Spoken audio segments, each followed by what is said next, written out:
Kritika and Maggie are two of the Bob Heppel Equality Law Fellows who worked on this report, and it's great to see their questions.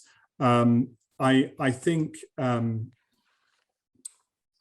me, the key question, I think everybody can see their questions now, is about how do we bring equality movements together on issues where there's disagreement towards a common purpose, and how do we use other forms of collaboration where legislation is not on offer. I think the only answer to that is through hard work and continuing to promote the value and the potential of collaboration. The Together for Equality report is a first attempt to shine a light on some of the benefits of collaboration, precisely in order to counter some of the narratives within the movement that collaboration is not useful, is not effective, is not a priority. It's a first attempt. It shouldn't be the end of the story. And I think it's, I hope that our partners will take this report and its lessons, build their own into it, and use it to promote the benefits of collaboration nationally and globally. But Tarun and Dumi, I shouldn't have the last word. So what are your thoughts on those two interlinked questions?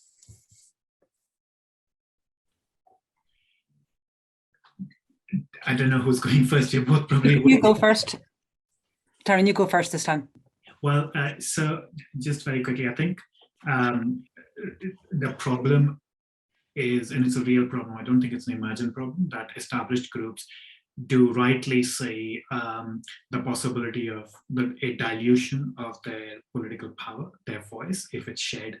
And that's not an imaginary fear, but it is an exercise of power and needs to be called out for what it is. So, so groups that refuse to join a comprehensive approach are basically, despite their long work on equality, are working against true equality, including, we don't live single issue lives, and we're not single identity people.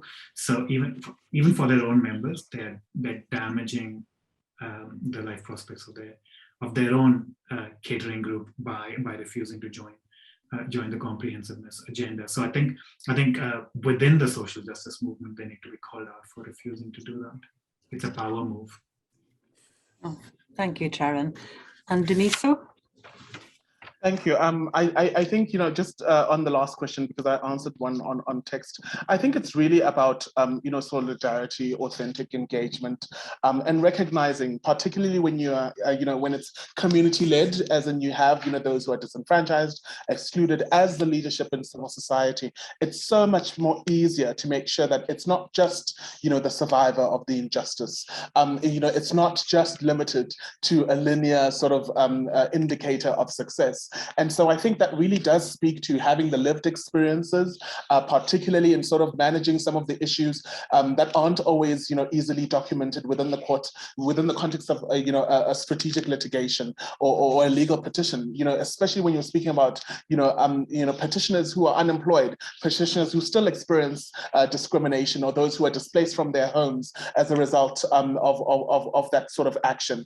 And so I think, for me, it then really speaks to solidarity. And also recognizing that we all tend to have common enemies, and the elements are really quite similar, and they're heavily structural. And so I think it's just the ability to be able to organize from a space of love work, a space of care, a space of solidarity, and actually sort of ensuring that that's what permeates within the context of programming. So I'll give one example. As the Schona Justice Collective, even though we did collaborate 2 years ago in gender equality and the ambiguity of laws around LGBTI and sex work, we still continue today within the context of donating sanitary pads and within the context of documenting human rights abuses. And that really does come as a result of being able to connect and understand the importance of the issues. So it's not necessarily performative allyship. It's not necessarily, a consortium related sort of kind of funding. It's about building solutions